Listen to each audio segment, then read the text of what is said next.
Welcome to the Hobby School podcast. Whether you're a seasoned hobbyist or just getting started, Hobby School is the perfect place to learn something new.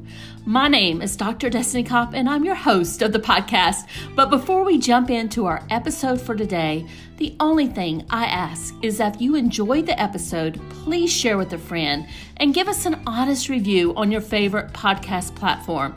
This helps us get out the content to more people. I also want to invite you to get on our wait list for our next Hobby School Online Learning Summit. These are free to attend, and you can find the link to join at hobbyschool.com, which is also in our podcast show notes. Now sit back, relax, and enjoy the episode.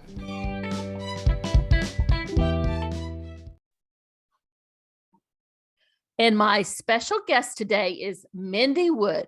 Mindy is a certified permaculture designer and has spent the last decade learning and teaching homesteading skills in a variety of places on acreage in the suburbs and in an apartment too.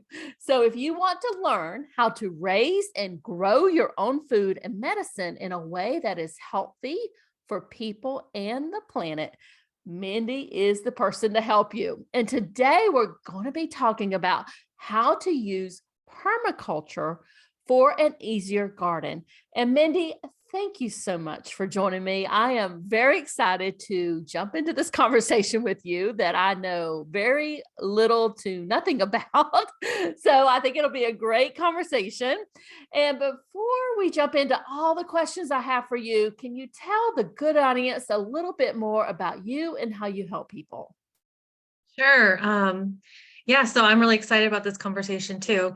My name is Mindy, and I teach people about permaculture growing. I'm a permaculture designer and instructor. So one of the things that I do is teach people how to use permaculture principles on their own property. And then I also do consulting where people will come to me and have me do kind of more of the work of the design for them.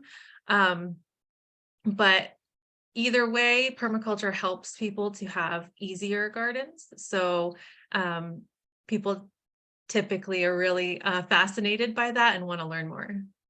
And we're definitely going to jump into this. But before we do, can you tell the audience, how did you get into this? Like what made you want to start homesteading and gardening and all that good stuff? Yeah, so I think I started when I became a mom, and that kind of helped me to start thinking about things that I hadn't necessarily thought of before, about like how our food supply is not really the best, as far as like processed food, chemicals and preservatives in our food. And then even with contamination, like in things that should be healthy, like lettuce and spinach. So I started thinking it might be a good idea to grow my own food. So I began growing my own food just for the health benefits of that. But then I really just fell in love with the idea of self-reliance and having my hands in the things that I am consuming. So kind of growing my own food and like creating my own things in my life, which is interesting that I was kind of really focused on self-reliance for a while, because now I'm kind of more in that like community reliance space, but that's a whole other topic. But I started learning about permaculture specifically when I was growing my own food, but I started just feeling overwhelmed with it, and it was just felt really hard, and I was having lots of problems where like pests and like plants that just weren't doing well, and I didn't know why, and it was taking a lot of my time and energy. And at the time I had little kids, I think they were even babies at the time. And I just needed to find a better way to do it so that I wasn't burnt out. And I figured there must be a way, because people have been growing their own food for basically all of history. So that's how I kind of got into it. And I definitely want to go back and we can touch upon in just a second that what you said about self-reliance, but now you're more towards community reliance. So that's a very interesting concept, because I do think a lot of people, when they start, maybe gardening in their backyard, they're like, oh, I don't want to be, so dependent on the grocery store or other people. But, that it can be a lot of work, I'm assuming. But before we get into that, can you tell us a little bit more about permaculture? Well, because I know absolutely nothing about it. So tell us a little bit about what it is. Sure. So, permaculture is a philosophy of growing food that focuses on sustainable and self-sufficient ecosystems. So, there are three ethics of permaculture. There's earth care, people care, and fair share. And I'll just tell you a little bit about those. Earth care is obviously taking care of the planet. People care is taking care of people. And then fair share, people have different interpretations of this, but the way I see it is just that every being or thing that is on the planet has what it needs to thrive. So not having fair share would be like humans taking all of the resources and animals don't have anything. So it's a way of making sure that everyone is taken care of. So permaculture actually can be more than food growing. It can include communities, like creating sustainable communities, which is a really interesting aspect of permaculture. So if anyone's interested in that, I would definitely recommend learning more about it. But as far as gardening goes, permaculture essentially looks to nature when designing a sustainable and self-sufficient ecosystem. And so since nature already has created these perfect ways of growing food, this is how it creates a really easy way of growing food.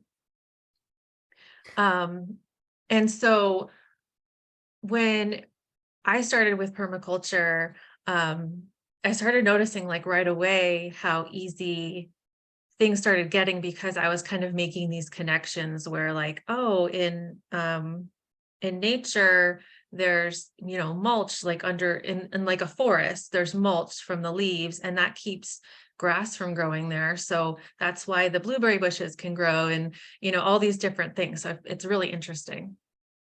That is interesting. So let's delve into that just a little bit more, because you did touch upon it about how you can use it in gardening and making it, it makes it easier, makes gardening easier. Delve into that a little bit more. And let's say that we're wanting to do a home garden in our backyard. What does this look like for the average home gardener? Okay. So permaculture uh, mimics the easy systems in nature. So a few of the ways that we do that is matching plants to the environment. So while we could all grow things that don't naturally grow in our area, and it's okay to do that, it's ideal to pick plants that naturally could grow in your area, or even better, are native to your area. So for example, I'm in New Hampshire, and while we do grow tomatoes here, it's harder to, just because it's cold, but we grow leafy greens and cabbages and other brassicas really easily, and root vegetables too. So it makes sense to focus on those plants that do well without a lot of maintenance. And of course, then, you grow some tomatoes too, because we all love those things. But I always recommend trying to include more of those plants that do really well in your environment, kind of with a hands-off approach. Another thing is planting polycultures. So instead of planting just rows and rows of corn, or rows and rows of carrots, using your space for polycultures is a better way to keep to make your garden easy. So that would be like including root vegetables and leafy greens and vining plants like squashes or hops or things like that. And the benefit of polycultures is that they every plant needs something and also gives something. So for example, green beans and peas fixers, so they add nitrogen to the soil, and things like lettuce use a lot of nitrogen, so they're helping each other to live like harmoniously. Oh, I The love next that. one, I love that. Sorry sorry. to interrupt you. I know you had No, more. my phone just started making noise and I was like, ah. Yeah, like polycultures are so fun to learn about. I mean, it's like a huge topic too, but they're super fun. And so the next thing is mulching. So like I said, in forests, uh, the leaves fall off of the trees and they mulch the area, and that keeps the grass from growing so that other things can grow. It also helps retain moisture in the soil so that it keeps moisture in the soil so that when you do go through times where there's not as much rain, it doesn't affect what's growing as much. And then the next thing is that I wanted to talk about is proximity. So where you put things in your design on your homestead. For example, so you'd want to put things that you frequent more often closer to your door. So for example, your kitchen garden where you have like your herbs that you cut every day, or your lettuce that you cut and use for salad, you'd want to keep those close to your door. And then like a chicken coop would you still want to be somewhat close to your house because you go there at least twice a day to take care of them. But then things like pastures and orchards could be farther away because you don't need to go there as much. And that helps conserve your human energy so that you can use your energy in the best possible way. So I love all those tips and kind of thinking about keeping things close that you're using every day. So let's say that somebody is interested in designing their own permaculture space. What are some of your tips for them on how they could do this, and what should they do to get started? Sure. So um, the first thing is that permaculture design, one of the biggest aspects of it is observing your space. So I recommend people spend a lot of time in observation, more than you think you need, probably.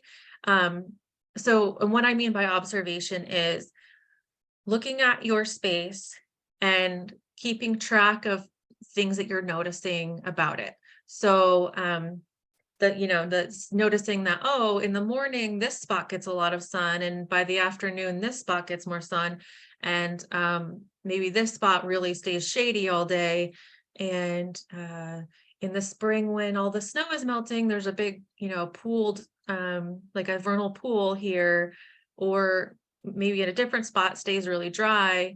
Maybe there's high winds, all those kind of environmental and weather things you want to keep track of and think about, because those will influence the way that you design your property. Another thing about observation that a lot of people will miss or not understand is that what your neighbors are doing is going to affect your property, especially for those of us who don't live on like huge pieces of property, which is, I would say, most of us. And so whether it's people being your neighbors, or maybe it's an industry or a business or a road, all of those things can affect your property. And those are things that you want to be aware of and keep track of. And I would say, ideally, you would spend a growing season just observing your space before you start designing. But you can, most people kind of know a lot of these things about their space, and being intentional about observing it is just kind of solidifying those things that you already know about your space anyway. But yeah, like if you have a new property, if you could spend a season just observing the property, and that would include the wildlife too, that would be really helpful with your design. So the next one is to be intentional about where things go. And I was talking a little bit about that before, but so elements that you go to often, you want to keep closer to your door. And then you want to put, you also want to put things together that make sense. So, for example, you want to put gardens in a place where you have water for them, or you want to make water available where those gardens already are.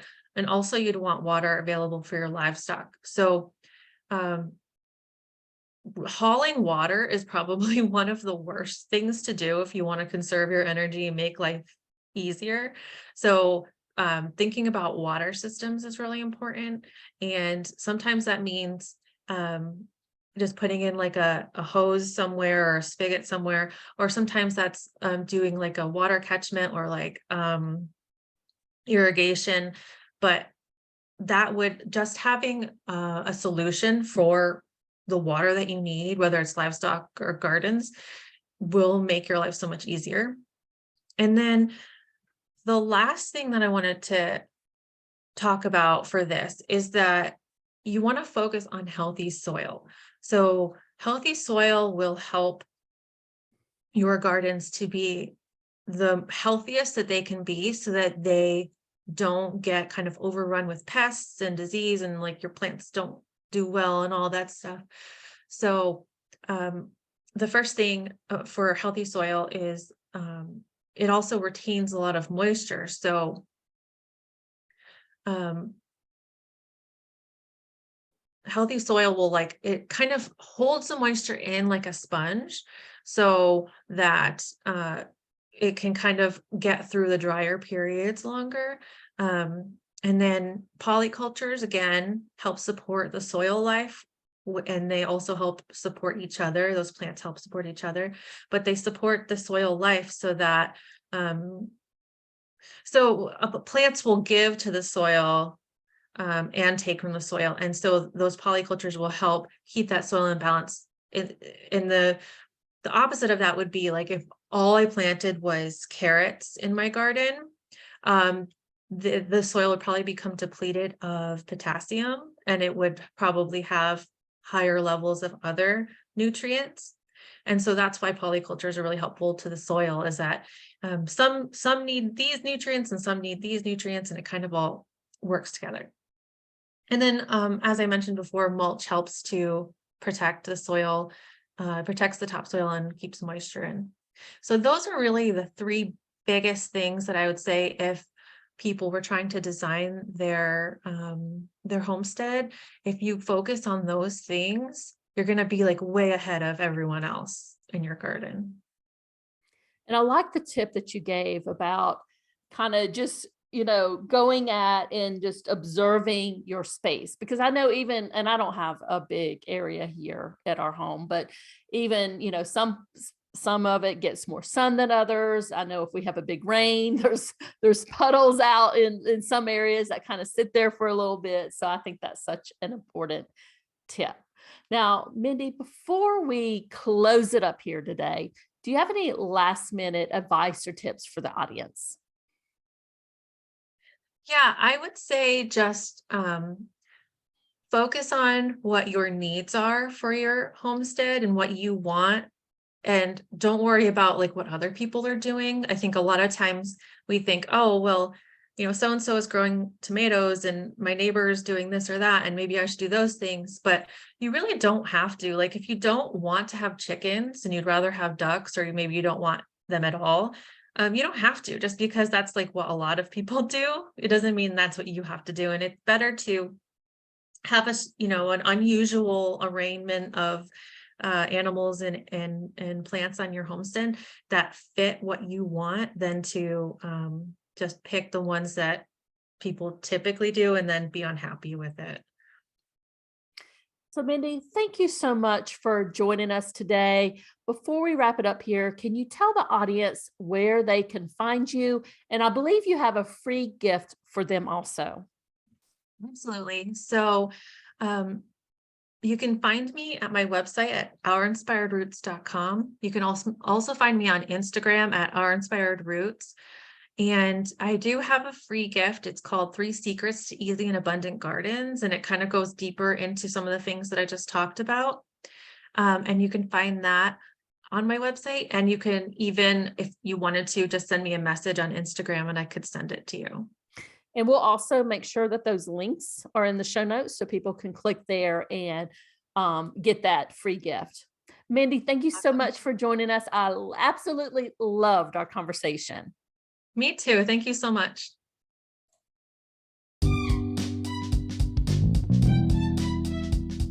Thank you so much for listening today. Don't forget to sign up for the waitlist so you'll be the first to know when our next free Hobby School online learning summit launches. The link is in the show notes for this episode, or you can go to hobbyschool.com, and that's Hobby School with school without an H in it. Talk soon.